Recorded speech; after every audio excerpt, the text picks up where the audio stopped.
So Vennela Kishore in the film. Vennela Kishore లేని సినిమా ఉంటుందా? అవును. వెన్నెల అమావాస్య రోజు కూడా మన వెన్నెల కిషోర్ లేస్తాడు. అలాంటి వెన్నెల కిషోర్ ఐ లవ్ హిమ్. అంటే నేను చెప్పుడు నా ఫ్యాన్ అని చెప్తుంటాడు వెన్నెల.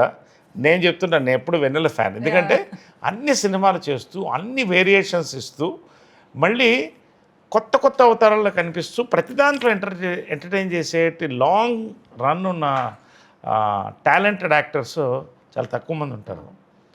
నేను ఈర్ష్యపడతాను ఒకసారి అది చూస్తుంటే. అన్ని క్యారెక్టర్స్ చేస్తూ ఒక్కొక్క దాంట్లో కొత్త స్పాంటేనిటీ ఉన్నటువంటి actor and happy to work with actor. దీంట్లో సెట్స్లో కానీ లంచ్ టైంలో మీద అందరం కలిసి భోంచేయడం కానీ అంటే చాలా ఈ టీమ్ వి ఎంజాయ్డ్.